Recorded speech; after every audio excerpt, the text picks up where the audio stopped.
Welcome to the Woman Angler and Adventurer podcast, inspiring real women with a passion for fishing and the outdoors to go get their adventure on. Now, here's your host, Angie Scott and Barb Carey. Warning, this 5-Minute Friday episode is also a video episode. If you want to experience the ultimate effect, watch on Waypoint TV or on our YouTube, Instagram, Facebook, or on thewomanangler.com. Hey, welcome to another 5-Minute Friday. Today we're going to be talking about live bait. And it doesn't matter if you're ice fishing or you're open water fishing, maybe you'll get some tips from this. So I'm going to just do a little switcheroni here and get the other camera going. I know I'm a video infant, but anyway, we're going to see how this goes. First thing I want to do is just kind of show you some stuff that's happening here. Now these are spikes or maggots, and look how active they are. Those are awesome bait. This is a wax worm. As you can see, there's more meat there, but it's not quite as active. And then these are different types of soft plastics that imitate bugs that are in the water. Like this is a bloodworm. This is the new Scuddy out by Mackie Plastics. And these different brands all have a little different scent and different legs and stuff like that. They're really good to fish with. When I'm out searching for fish, I start with plastics because when I'm going from hole to hole, I don't have to worry about my little maggot freezing. But I want to show you how these little maggot things get hooked.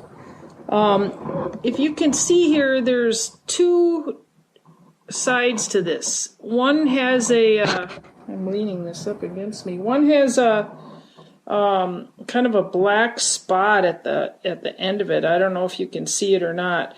And it's a little bit more pointed. So what I'll tend to do is I just roll this in my fingers. In that little black spot, just hold the hook still and just kind of push the spike through and see how that wiggles there.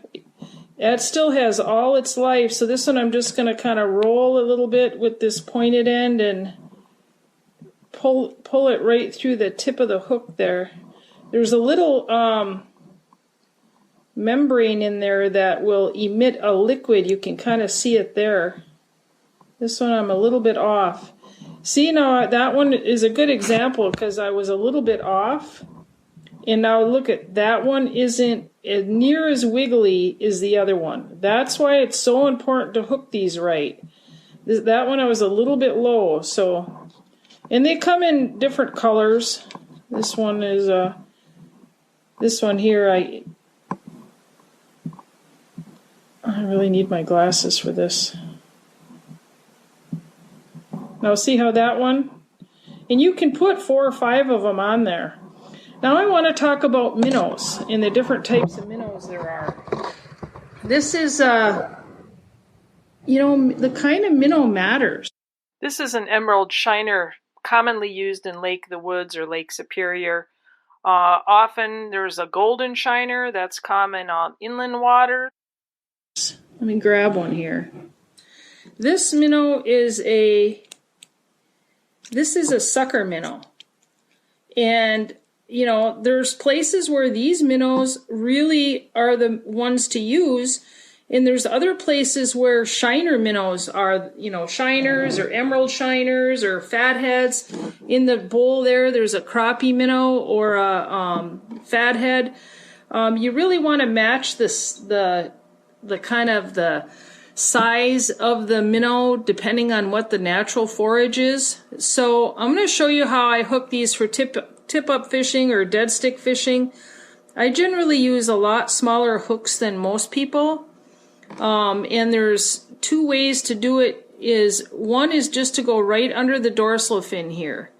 And you can even get a second barb in there if you want. You can make sure that gets all the way out. And then this bait is going to present this way. And when the fish chomps on it, it's going to get a hook in there. You can also tail hook them, which is going to cause the minnow to be more active.